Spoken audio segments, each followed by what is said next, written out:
Hello, my name is Scott Wallace Baker, and if you'll indulge me, I'm going to talk about my obsession with Agatha Christie.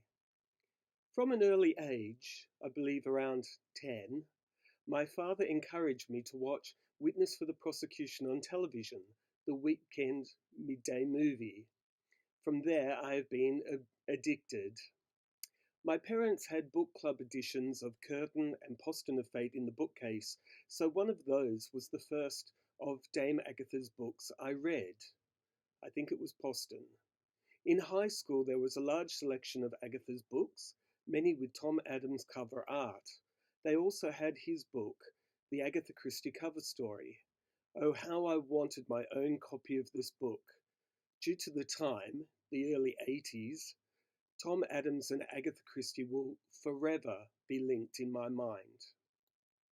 Television shows such as Partners in Crime helped develop my other passion, that for Art Deco, yet another obsession in adulthood. I wrote to Francesca Annis, and she replied, sending me an autographed photograph. I was thrilled. In my 20s, life took over, but in my 30s, the obsession returned with a vengeance.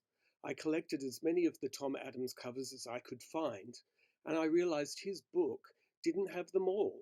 I started a website dedicated to his Agatha covers, and this led to me being contacted by a dear fellow who had 4 original Tom Adams paintings he didn't have the wall space to display. Did I know someone interested in buying? Yes, I did. Me. I had to go into debt, but it was worth it. As a young man, I dreamed of having my own copy of the Tom Adams book, the Agatha Christie cover story, and stop having to borrow the libraries. And now here was I, the proud owner of 4 of his paintings. Dead Man's Folly, Remembered Death, also known as Sparkling Cyanide, The Clocks, all the US versions, and Destination Unknown, the second UK version. I subsequently found the second version of the cover painting for A Caribbean Mystery on eBay. That had been one of my favourites. Back in high school, I'd photocopy it and colour it in. No colour photocopier back then.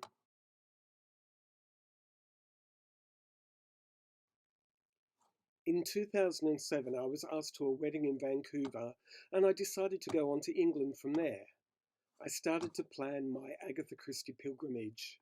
It would take me to London, Torquay, and Manchester. These would all be the base for a few days, from which I could visit other places of interest, such as Sunningdale, Newlands Corner, Burr Island, the Moorlands Hotel, where Styles was finished, Abney Hall near Manchester, Agatha's brother-in-law's home, and the basis for all the big house mysteries.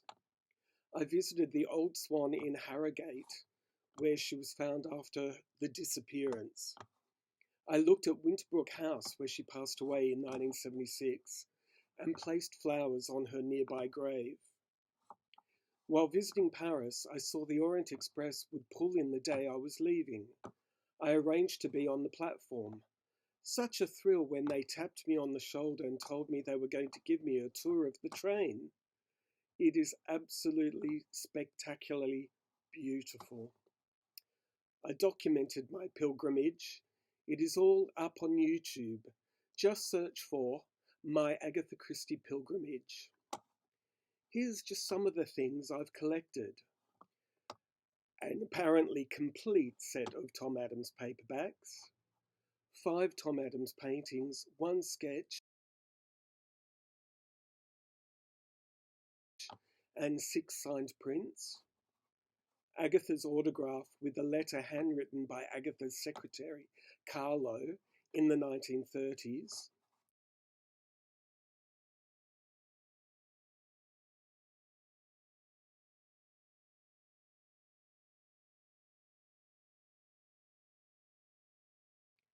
First editions from the late 1970s going back to the 1930s. an Orient Express lamp, Hornby Orient Express train set, conductor's uniform and pass key, and other items from the Orient Express.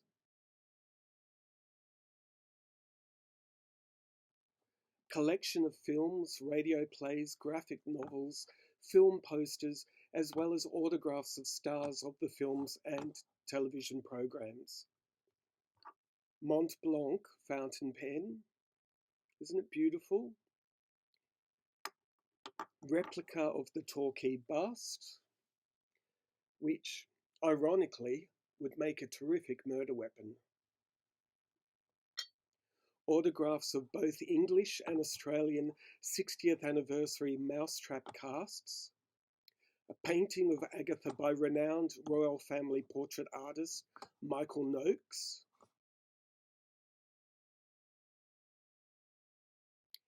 Custom-built fortune-telling machine styled on Marlene Dietrich as Christine from the Billy Wilder film of Witness for the Prosecution.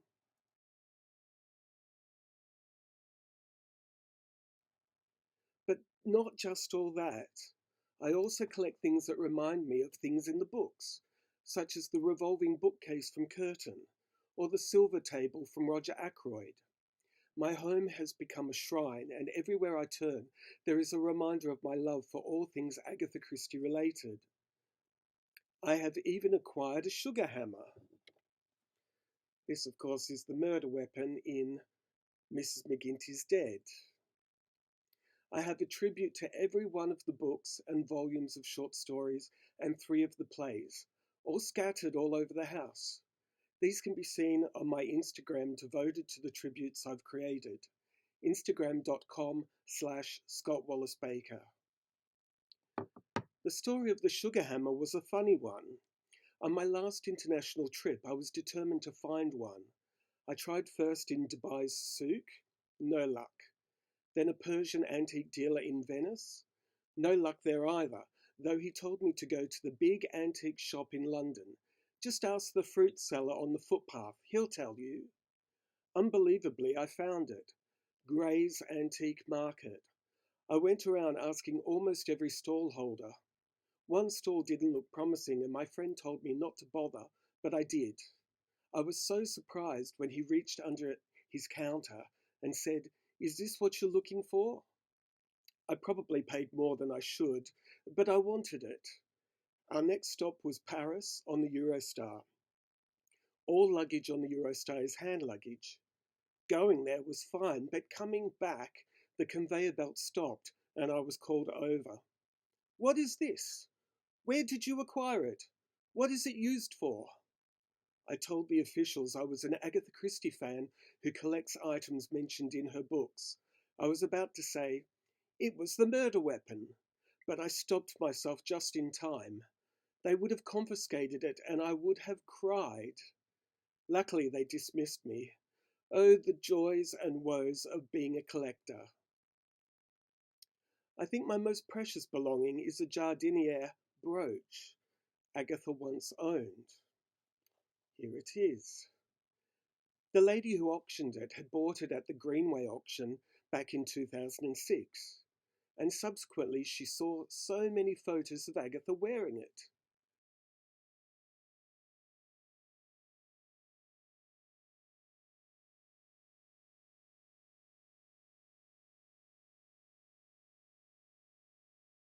I'm now only the 3rd owner.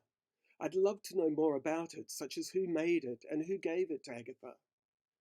It may have been a gift to celebrate one of the Mousetrap's anniversaries, as it is from the mid-1950s onwards that Agatha is seen wearing it.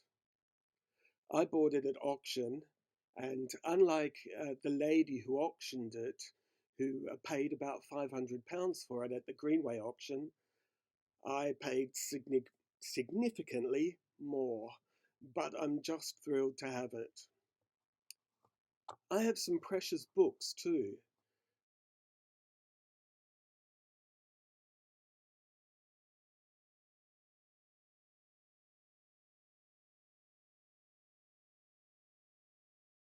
The first edition of The Secret Adversary, with a signed dedication to a fellow South Africa to Australia boat passenger from when Agatha visited Australia in 1922.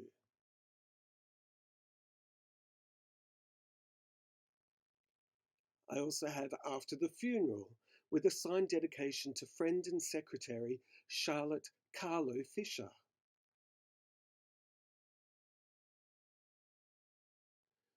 5 out of the 6 Westmacott novels signed by Agatha or Mary Westmacott, or both.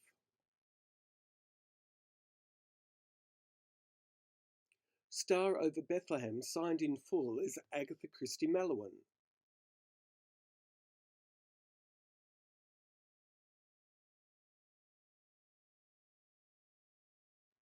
And a copy of Agatha's self-published volume of poems, rare in itself, but this one came from Sister Madge's library.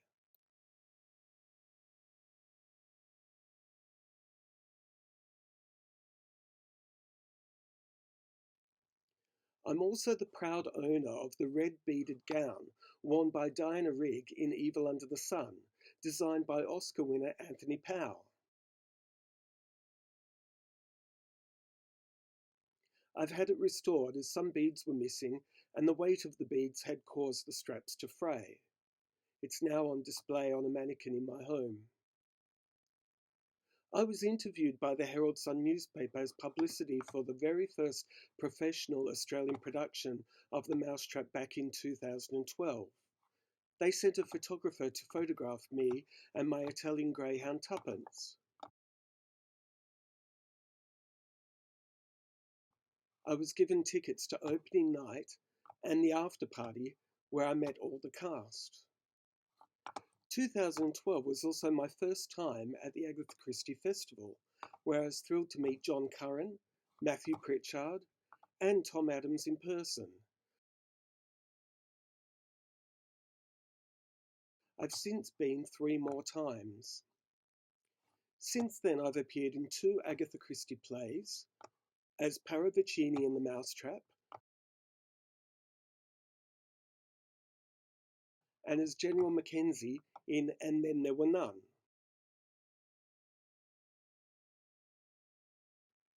This all happened almost by accident. I only went to the auditions to see what they were like and to chat with other fans. I didn't expect to find myself cast. Both roles were fascinating and I enjoyed playing them very much. Sadly, And Then There Were None, after being delayed a year, had its run cut short by a lockdown caused by the pandemic. I still have dreams yet to fulfill. My dream holiday would be a Nile cruise, an expedition to Petra, and a journey on the Orient Express. I will keep dreaming. One other experience that was absolutely thrilling and came about by accident was being given a tour backstage of The Mousetrap in London.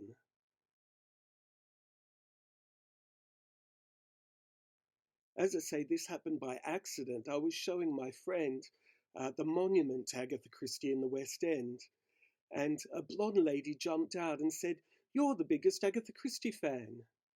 I said, "In Australia, perhaps."